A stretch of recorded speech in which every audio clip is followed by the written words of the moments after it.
Assalamualaikum, salam sejahtera bagi kita semua, salam kebajikan. Banyak yang menyembah Allah di masjid, tapi kemudian meninggalkannya. Ini bukanlah tentang salahnya beragama, akan tetapi tentang miskinnya makna. Apa bedanya orang yang mabuk agama dengan pemabuk? Bedanya, pemabuk sadar bahwa dirinya sakit, sedangkan si mabuk agama mengira dirinya suci.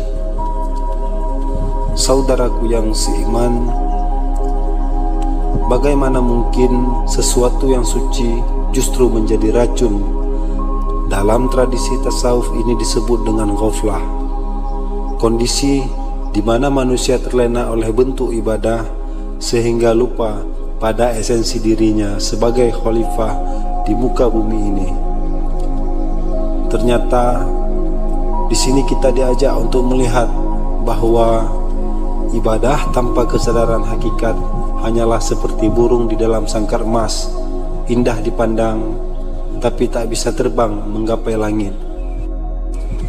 Seperti seorang petani yang setiap harinya ia hanya sibuk membersihkan cangkulnya, tapi tidak pernah ia gunakan untuk mencangkul tanah. Ia bangga pada cangkul yang berkilau, tapi lupa bahwa tujuan memiliki cangkul adalah untuk mengolah tanah agar bisa ditanami. Saudaraku yang seiman, begitulah analogi ibadah tanpa keseimbangan. Alat disucikan, tapi fungsi utamanya diabaikan.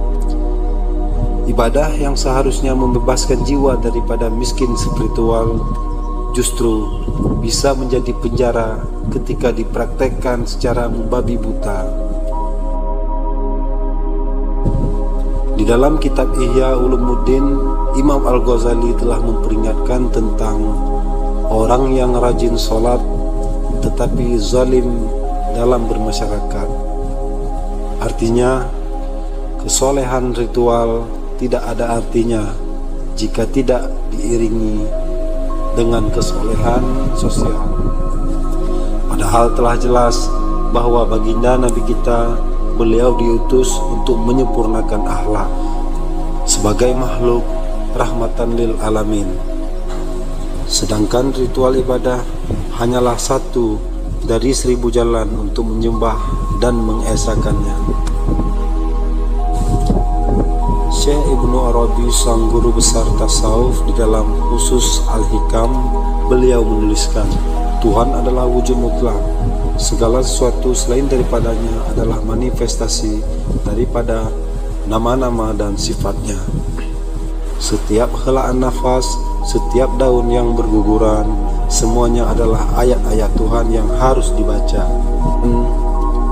Orang yang mabuk beragama, mereka hanya sibuk membaca ayat-ayat dalam kitab suci yang berupa tulisan, tetapi buta terhadap makna serta ayat di muka bumi ini.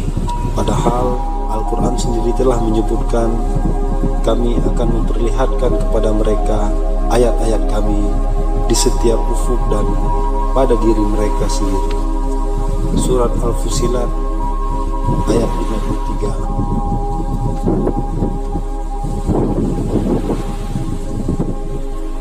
Seorang arif berkata, menyembah Tuhan di masjid itu mudah, tetapi bisakah kamu menyembahnya pada saat mengurus anak yang rewel atau saat bernegosiasi dengan klien yang keras kepala? Nah, inilah level tertinggi dari ubudiyah, penghambaan sejati. Dalam filsafat Ibnu Sina misalnya, ada konsep yang disebut Tuhan tidak bisa dikurung dalam ritual-ritual tertentu. Dia ada di dalam setiap partikel ciptaannya.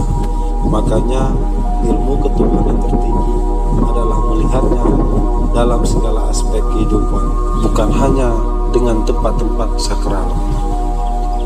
Seperti kisah Nabi Khidir alaihissalam dan Nabi Musa alaihissalam, di mana Nabi Musa gagal untuk memahami tindakan Nabi Khidir. karena ia terpaku pada hukum yang formal, yaitu hukum syariat. Sementara Nabi Khidir, beliau melihat hikmah di sebalik hakikatullah. Begitu pula orang yang mabuk agama. Mereka seringkali terjebak pada syariat tanpa memahami hikmahnya.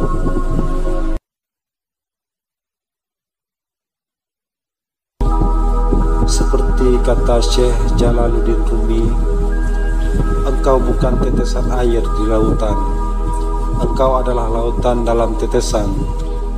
Makanya jadikanlah lautan kesolehan yang terus mengalirkan berkah ke setiap sudut kehidupan, bukan menjadi genangan air yang stagnan dan akhirnya keruh.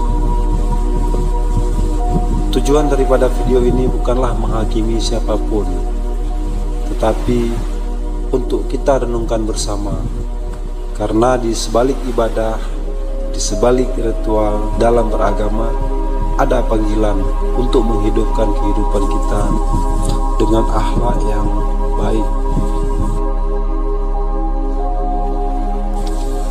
Sekianlah, salam sejahtera, semoga bermanfaat.